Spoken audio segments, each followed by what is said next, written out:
the taste in water, O son of Kunti, and the radiance of the sun and the moon. I am the sacred syllable Om in the Vedic mantras. I am the sound in ether and the ability in humans. Previously, Shri Krishna said that everything is a manifestation of his energies.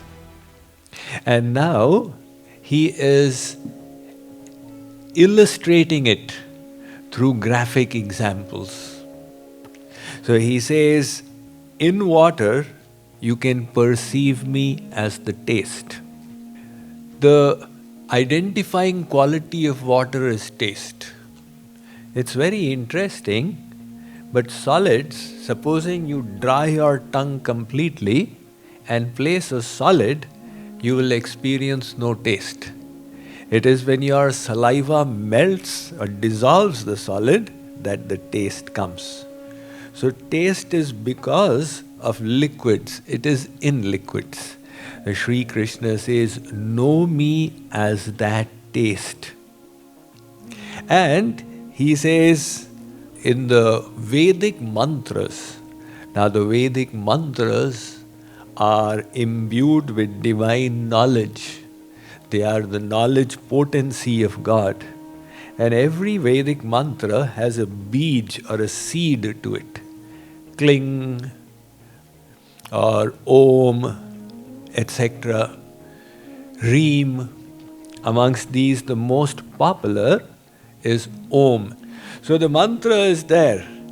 Essence is coming out with the seed, which is the Om. So it's just a way of revealing his glories. Now you take one bowl of mashed potatoes and you add salt to it. Do you add one bowl of salt to it? No. You just add 1 teaspoon of salt and the taste comes up. It's not the quantity, but a little bit is adding the quality to it. So likewise, when you see some distinctive quality somewhere, know it to be the potency of God manifesting there. So for example, he says, I am the radiance of the sun and the moon. Now the moon has such radiance, it lights up the night sky. But this radiance of the moon has been arranged by God from the sun. And how is the radiance coming in the sun? The energy being emitted is equal to millions of nuclear power plants working at the same time. And it's all happening perfectly. Now we have heard of the Chernobyl nuclear disaster. We've heard of the problems when the tsunami hit Japan and their nuclear plants got affected. And here it's going on since millions of years perfectly. How is that happening? So know that to be the glory of God manifesting. The miracle is taking place in every atom of creation. But we only need to open our eyes to see it. If we keep our eyes shut, we'll say it's just a big bang that created everything. One man, he was inspired to get a pet dog. So he went to the dog shop and he liked one dog and brought him home. Next day, he took his dog for a walk. And he had also learned that, you can, to give the dog a little thrill, you carry the ball and throw the ball and make the dog run and get it. So he threw the ball into the park, the dog ran and brought it, and then there was a lake, he threw the ball into the lake. The dog started running on top of the water and retrieved the ball and brought it back. This guy could not believe his eyes. Am I seeing rightly? Ha! He took the ball and threw it again. The dog repeated. It was walking on the water, running. Wow! I've got a miracle dog out here. So he wanted to impress or share his thrill with his neighbor. He went and knocked at his neighbor's door and join me for a walk today. I've got a dog. So the neighbor also joined him. They started walking. And when they reached the lake, without telling the neighbor what the miracle was, he took the ball and threw it onto the lake. The dog ran as before, retrieved the ball and brought it back. He looked at his neighbor. The neighbor will be startled. But the neighbor didn't blink an eyelid. So he tried it again. Again, the neighbor looked as if everything is normal. And finally, he could not control himself. He asked his neighbor, "Do you see this dog behaving a little strangely?" The neighbor said, "I see this stupid dog doesn't know how to swim." The miracle is happening right before his eyes, but if he doesn't want to see it, what to do? Likewise, the miracle of God is in every atom of creation. How this body works is so astonishing. We just take it for granted. 37 trillion cells. And every cell is like a universe. Now, biologists would go and they would study a cell for 10 years and still say that I don't know much about the cell.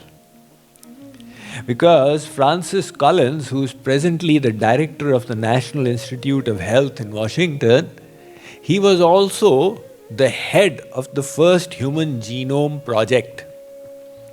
So the scientists of the world got together and created a team. And Francis Collins was the head of the team to decode the human genome. And after years of work, for the first time when it got decoded, that was the 1990s, so Bill Clinton took the stage to announce, along with Francis Collins, that we have now decoded. Nowadays it's done more easily, etc. That was the first time. And subsequently, Francis Collins wrote this book, Language of God. It just came into my hand, somebody gave it to me and I read it. He says that after this scientific success, now I should have been in a position to say that there is no God, we ourselves are playing God. However, my faith in God has only got enhanced. And why? The human genome is so complex, he says. If you start writing it on A4 size sheets, those sheets would stack up to the height of Washington Monument. And if you start reading at the rate of 3 syllables in a second, you would keep on reading for 31 years to complete it. And it's all packed in each of your 37 trillion cells. And it's all packed up like this. Now if you stretch it, the estimate is it'll go to the sun and back 2 times. This is the complexity of this body. The best of scientists, they admit. Newton himself said at the end of his life that I was like a child playing with pebbles on the seashore while the whole undiscovered ocean lay in front of me. And how right future developments proved his statements to be. On the other hand, there's a whole body of scientists who just says that what we know is the absolute truth. There can be nothing beyond that. When I first started my discourses, preaching, dissemination of this knowledge, so I got into problems with my throat because I was speaking too loudly and the throat rebelled. So one Satsangi took me, he said, this Nagpur Medical College, I was there at that time, their head of ENT, I know him and let me take you to him. So I went to him and he looked and he gave some tips. He said, you do this and you do that. And then I told him that, do you have a book that explains how this throat creates sound? He said, you are the first patient who has asked me this question. So he went and got out a big book and gave it to me. And I read the book. Now I'm talking of 35 years ago. So the book said that there are two theories of how these waves are created. One theory says that they are horizontal and the other says they are vertical. Now I am sure by now people may have come to know, but at that time they did not even know. So likewise, I ask doctors in any field, I ask an ophthalmologist, how much of the eye do you know? They say, Swamiji, at present we only know 4% of the eye. This is how complex this creation is. And this creation naturally hasn't come about by an accident. It is revealing the glory of its creator. If only we wish to use common sense. Now when people say, Swamiji, you were a man of science, how come you believe in God, such hocus pocus? I say, because I use my common sense. Now you cannot say that, the works of William Shakespeare got created because of a big bang in a typewriter shop.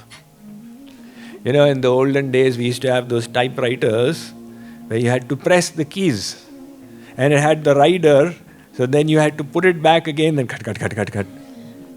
So it used to be called a typewriter shop. You go there, I need this to be typed. So somebody says that last night there was an explosion in my typewriter shop. So by chance the right keys kept getting pressed. And when the whole the line got complete, by chance the rider returned to its original place. And then again by chance those keep getting pressed. And then when the whole paper was complete, by chance it flew off and another paper reached there by chance. And this continued happening by accident. In the morning when I arrived, then the complete works of William Shakespeare were stacked up there. Even the biggest stretch of imagination cannot make that seem credible to us. Likewise, behind creation is that infinitely intelligent creator. So, he is revealing to us through these verses how we can perceive his presence. And he says, know me to be the ability in humans. So we get these abilities to do something. And we say, oh my God, supposing you don't realize that the ability is coming from somewhere and he puts the switch off, then the ability is withdrawn. Now you realize, my God. So there's the story in the Vedas that in the Devasura Sangram, when the Devatas became proud, and Bhagavan manifested as a light. And Agni accosted him and said, who are you? So Bhagavan said, who are you? He said, I am Agni Dev. By my abilities, I can incinerate not just Yosemite Valley, the whole of this creation. So Bhagavan said, really? Bhagavan put a straw in front of him, a dried piece of grass. All right, burn this. So Agni looked at it and said, what kind of a joke is it? Burn this. So it's like telling, big khali that kill a mosquito. So Agni started increasing his temperature now to billions of degrees centigrade. And at that red heat, he moved forward and God switched off the power source. So Agni cooled down now, he's going towards absolute zero, saying, oh, who has turned off the heat? Give me some comforters, I'm feeling cold. The ability was withdrawn. Likewise, we all have this experience. God can enhance our abilities, we draw it. That energy is coming from Him. Let's feel His presence in everything.